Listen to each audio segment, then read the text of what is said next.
Hello বন্ধু, তোমাদের সবাইকে সৌরজিৎ মান্না ক্রিয়েশনস চ্যানেলের পক্ষ থেকে সুস্বাগতম। আশা করি তোমরা সকলে ভালো আছো। আমি তোমাদের জন্য এই ভিডিওটি তুলে ধরছি 2024 সালের সেকেন্ড সামেটিভ ইভ্যালুয়েশন তথা দ্বিতীয় পর্যায়ক্রমে মূল্যায়ন তথা সেকেন্ড ইউনিট টেস্টের জন্য ক্লাস 8-এর ভূগোলের এক সেট প্রশ্নপত্রের সম্পূর্ণ সমাধান করছি। তার আগে তোমাদের কাছে অনুরোধ, তোমরা ভিডিওটি না টেনে পুরোটা দেখো। এই প্রশ্নপত্রের সেটটি তোমরা পেয়ে যাবে প্রান্তিকের শ্রী দেবাশিস মৌলিক সম্পাদিত প্রশ্ন প্রস্তুতির লাস্ট সেট অর্থাৎ 15 নম্বর সেট। স্কুলের নাম হচ্ছে কারাজলি বিকে ইনস্টিটিউশন এইচএস। এই স্কুলে যে প্রশ্নপত্রের সেটটি রয়েছে সেই সেটটি সম্পূর্ণ সমাধান করছি। একের দাগে সঠিক উত্তরটি নির্বাচন করে লেখো। 1.1 দাগে বায়ুর চাপ নির্ণায়ক যন্ত্রের নাম অ্যানিমোমিটার, ব্যারোমিটার, হাইগ্রোমিটার, বাদ পতাকা। সঠিক উত্তরটি অপশন বিতে ব্যারোমিটার।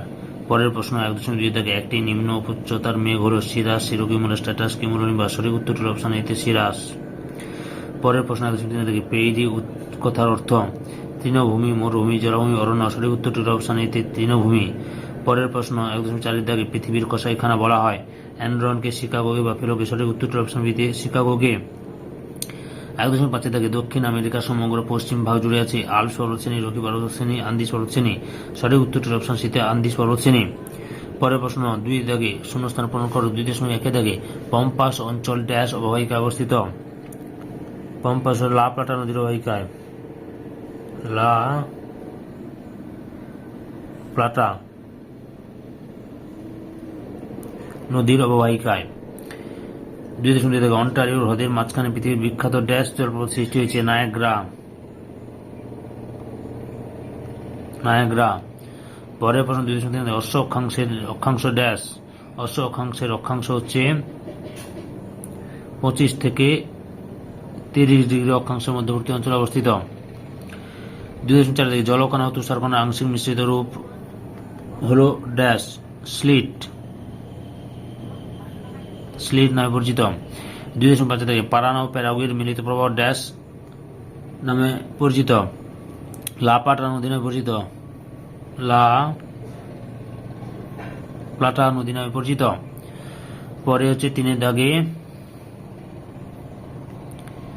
বাম স্তম্ভের সঙ্গে ডান স্তম্ভ মেলাও। বাম স্তম্ভ অ্যাক্রন, সারবেরি, কৈটো, লোমযুক্ত চামড়া, চান্দোয়ার দেখা যায়। ডান স্তম্ভে রয়েছে ক্রান্তীয় উষ্ণ আর্দ্র পর্যটন, ফার, নিকেল, রবার। আচ্ছা, অ্যাক্রন হচ্ছে ইতে রবার রাজধানী অ্যাক্রনকে বলা হয়। সারবেরি হচ্ছে নিকেল খনি অবস্থিত সারবেরিতে। কৈটো হচ্ছে পর্যটন কেন্দ্র বিতে রয়েছে যেটা। লোমযুক্ত চামড়াকে সিতে ফার শিল্প রয়েছে, ফার শিল্প বলা হয়। চান্দোয়া দেখা যায় এতে ক্রান্তীয় উষ্ণ আর্দ্র অঞ্চলে। 4 দাগে সংক্ষিপ্ত উত্তর দাও। 4.1 আপেক্ষিক আর্দ্রতা বলতে কি বোঝো?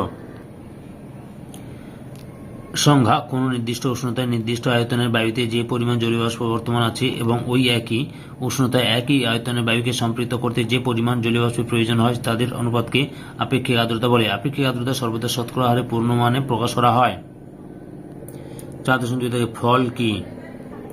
উত্তর আমেরিকার উত্তরের হ্রদ অঞ্চল থেকে শুরু করে মিসিসিপি, মিসৌরি সমভূমি, পূর্বের উচ্চভূমি ও পূর্ব উপকূল ভাগে যে মিশ্র অরণ্য গড়ে উঠেছে সেখানে ওক, ম্যাপল, অ্যাশ, এলম প্রভৃতির পর্ণমোচী উদ্ভিদের অরণ্য দেখা যায়। এই অরণ্যের গাছের পাতা শরৎকালে হলদে, লাল ও কমলা হয়ে ঝরে পড়ে, তাই শরৎকালে এখানে ফল বলা হয়। শরৎকালকে এখানে ফল বলা হয়। 4.3 থেকে পশুপালনে দক্ষিণ আমেরিকা উন্নত কেন? উত্তর: দক্ষিণ আমেরিকা মহাদেশের পম্পাস অঞ্চলে বিস্তীর্ণ চারণ ক্ষেত্রে ব্যাপকভাবে গবাদি পশু ও মেষ পালন করা হয়। বুয়েন্স এয়ার্স প্রদেশের দক্ষিণ পূর্ব অংশ হল প্রধান পশুচারণ কেন্দ্র। পশুপালনে দক্ষিণ আমেরিকার উন্নতির কারণ হল বিশাল অঞ্চল জুড়ে তৃণভূমির অবস্থান, পুষ্টিকর পশুখাদ্য হিসেবে আলফালফা ঘাসের চাষ, পশুপালনের উপযোগী নাতিশীতোষ্ণ জলবায়ু, সরকারের পৃষ্ঠপোষকতা প্রভৃতি। 5 দাগে যে কোনো একটি প্রশ্নের উত্তর দাও। ঘূর্ণবাত ও প্রতিভা ঘূর্ণবাতের পার্থক্য লেখো। বিষয়: ঘূর্ণবাত, প্রতিভা এরকম ছক করে পার্থক্য লিখবে। অবস্থান: নিম্ন ও মধ্য অক্ষাংশে উষ্ণ ও নাতিশীতোষ্ণ মণ্ডলে ঘূর্ণবাত অবস্থান করে।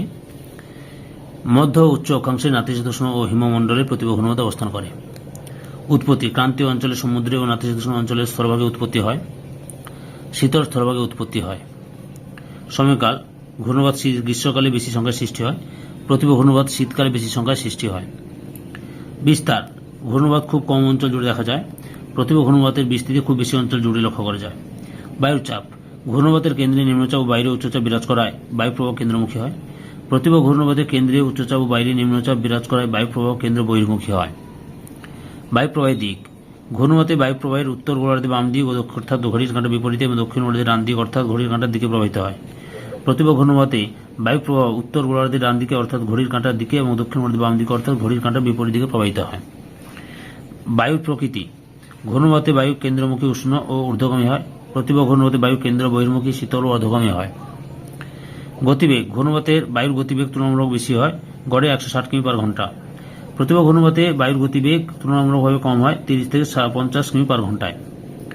স্থায়িত্ব, ঘূর্ণবাত স্বল্পস্থায়ী, প্রতিভা ঘূর্ণবাত দীর্ঘস্থায়ী। 5.2 দাগে নিয়ত বায়ুর শ্রেণীবিভাগ করো। 5.2 দাগে এই প্রশ্নটির উত্তর আমি এই ভিডিও ডেসক্রিপশনে এর লিঙ্ক দিয়ে দেবো, ওখানে ক্লিক করে দেখে নাও। 5.2 দাগের প্রশ্নের উত্তরের লিঙ্ক এই ভিডিও ডেসক্রিপশনে দেওয়া আছে, ওখানে ক্লিক করে দেখে নাও। সম্পূর্ণ ভিডিওটি দেখার জন্য তোমাদের সবাইকে অসংখ্য অসংখ্য ধন্যবাদ।